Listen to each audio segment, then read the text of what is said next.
Hello and welcome. My name is Richard Salhaney. I'm the president of the Richmond Health Network. You know, being diagnosed with cancer can be life-altering. Yet thanks to the latest advances in cancer-fighting technologies and medically proven effective treatments provided at our comprehensive Center for Cancer Care right here on Staten Island, we are seeing more and more positive outcomes, restoring hope to patients and families. According to the American Cancer Society, prostate cancer is the most common cancer diagnosed in American men other than skin cancer. About 1 in 8 men will be diagnosed with prostate cancer in their lifetime. Prostate cancer begins when cells in the prostate gland start to grow out of control. The prostate is a gland found only in men, and thankfully most prostate cancers are found early, thanks to the increased efforts of providing screening in high-risk individuals. Similar to prostate cancer, bladder cancer starts when cells inside the urinary bladder begin to grow out of control. Bladder cancer occurs mainly in older people. About 9 out of 10 people diagnosed with bladder cancer are over the age of 55. To address many of the questions surrounding these two forms of cancer, I'm fortunate to be joined today by Dr. Savran Shah of the Mount Sinai Health System. Dr. Shah is treating patients here on Staten Island at Richmond University Medical Center's Urology Services Center. Our discussion today will provide you with answers to questions you yourself may have about bladder and prostate cancer. Today we're doing this interview without protective masks as we have all been vaccinated. Well, thank you, Dr. Shah, for joining us today. It's a pleasure to have you here with us. Thank you. Why don't you tell us a little bit something about yourself? My name is Dr. Savran Shah. I'm a board-certified urologist. I trained at SUNY Downstate, where I did my residency in urology, and then I went to UCLA in California for fellowship. I've been practicing urology for the last 17 years here in New York, and I'm happy to join the Richmond University Health family. Thank you. Wonderful. Well, why don't we jump right in? Why don't you help us to understand a little bit what the prostate, what its purpose is in men, and how that can somehow get in trouble? Sure, it's a great question because a lot of people don't understand what the role of the prostate is. The prostate is a small gland that's a part of the reproductive system, so it helps with pregnancy. It's situated just below the bladder. It's the size of a walnut, and the urethra runs right through it. And the urethra is a tube that carries the urine out of the body. So you could understand how when there's a problem with the prostate, and sometimes affect how a man urinates. And Dr. Shah, what are some of the problems that a man can develop related to his prostate? So as we all get older, the prostate can increase in size. And that rate in the increase in size can differ for everyone. The size increases because of an increased number of prostate cells. If the cells that develop are normal cells, then simply an enlarged prostate is what develops. If those cells are abnormal, then that's when we get prostate cancer. The typical symptoms that a man can have could be difficulty urinating, getting up frequently at night, having to go more often to the bathroom. And the typical symptoms of prostate cancer are usually none. There are typically no characteristic symptoms associated with prostate cancer. And who is at risk and who should be tested for prostate cancer? There are 3 main risk factors to develop prostate cancer: age, genetics, and race. So as far as age is concerned, the men who benefit the most from screening are between the ages of 50 and 75. About 60% of those men who have prostate cancer happen to be above the age of 65. So age is definitely a risk factor. As far as genetics is concerned, if you have a first-degree relative who has prostate cancer, and a first-degree relative means a father or a brother, then your risk of developing prostate cancer is 9 times greater than the general population.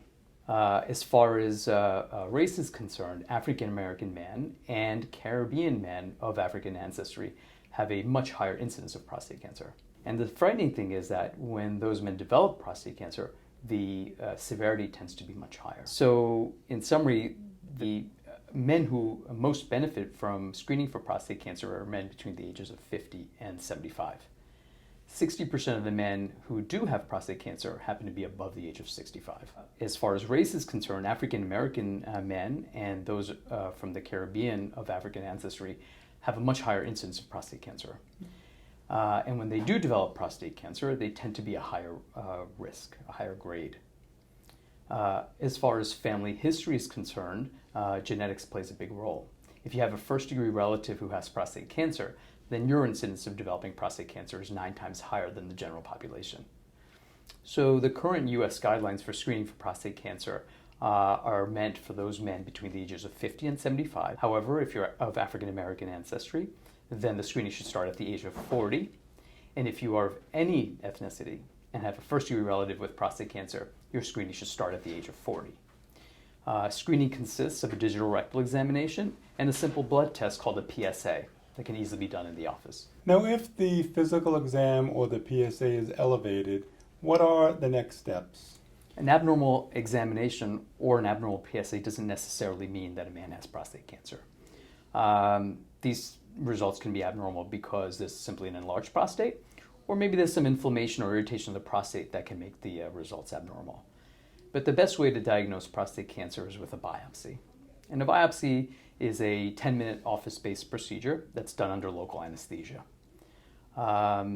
We typically will know the results within 1 or 2 weeks and then go over what the findings are. Sometimes we can also use genetic testing or MRI to get a better understanding of what's happening with the prostate. So if a patient is diagnosed with prostate cancer, what could be done about it? So fortunately, prostate cancer is a very slow-growing disease, and about 98% of the men who have prostate cancer can easily be cured and have at least a 10-year life expectancy. This gives us ample opportunity to have a full discussion about what the best course of action is.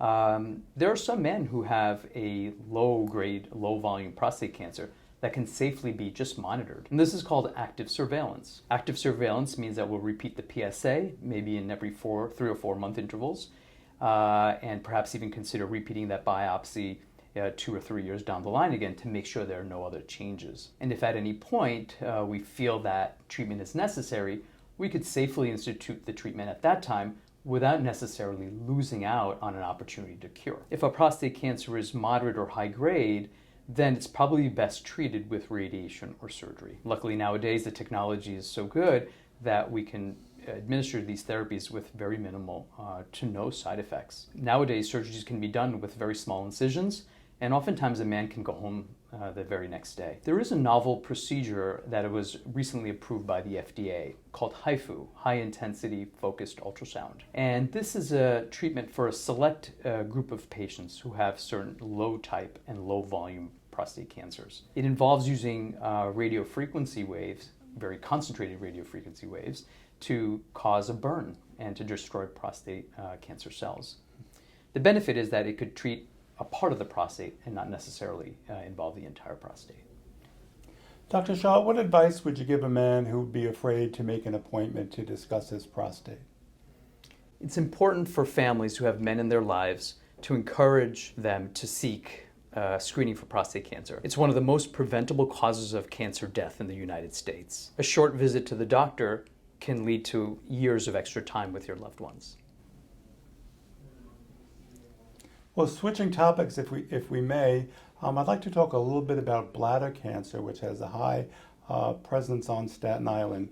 What are the symptoms of bladder cancer that a person should look for? The most common symptom is blood in the urine, but there are other common symptoms as well, like frequency to urinate, burning when you urinate, going more often to the bathroom. But these are also common symptoms of having a urinary tract infection. So there's no big reason to worry if you did experience these symptoms, but it would be a good idea to have them checked out. Yeah. And who is at risk for bladder cancer? There are 3 main risks, and there's 1 questionable risk. The main risks for having bladder cancer are male gender, smoking, and environmental factors. Smoking is probably one of the biggest risk factors. And women who smoke have a much higher risk for developing bladder cancer than non-smoking men. Environmental factors can be exposure to chemicals. And people who can be exposed to these chemicals are hairdressers, machinists, metal workers, painters, textile workers, and firefighters. But I don't want to scare people who are working in these industries, and they don't have to go run out and see their doctor.